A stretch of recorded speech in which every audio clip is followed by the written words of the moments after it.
यदि आप हमारे चैनल के सभी गाने को पसंद करते हैं तो डीडी प्रोडक्शन हाउस के यूट्यूब चैनल को लाल बटन दबा के सब्सक्राइब करें और घंटी के निशान को जरूर दबाएं। बोला बोला छठी मैया की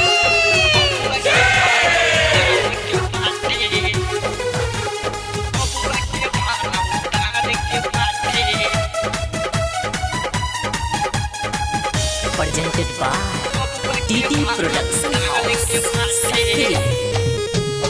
होता छठी मई के पूजनमा घरे चली आई सजनमा। हाँ होता छठी मई के पूजनमा घरे चली आई सजनमा। माथ बापे दौरा लेके चलो रउआ छठी घाटे। माथ बापे दौरा लेके चलो रउआ छठी घाटे।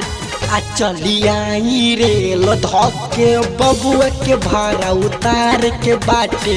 आ चली आई रेल धके बबुआ के भाड़ा उतार के बाटे।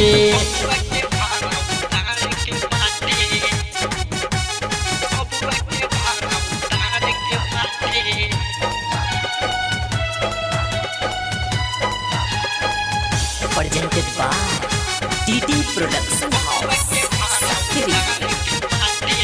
छुट्टी लेके आई जाई दे के जाई।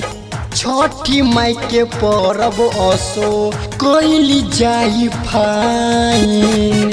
ए जी छुट्टी लेके आई जाई दे के जाई।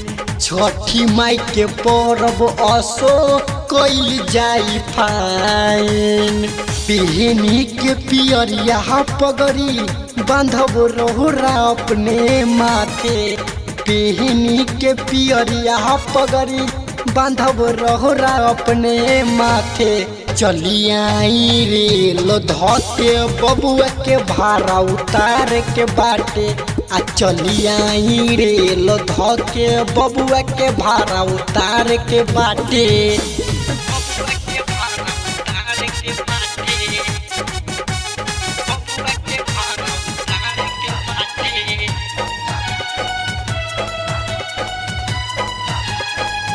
Presented by DD Production House.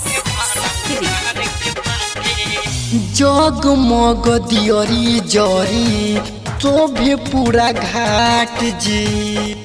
Writer विशाल सिंघनिया करी है पूजा पाठ जी।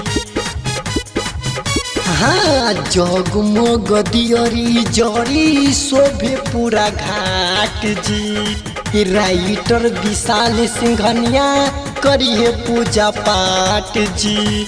निगम नीतीश कोसी भरब असो अपने हाथे।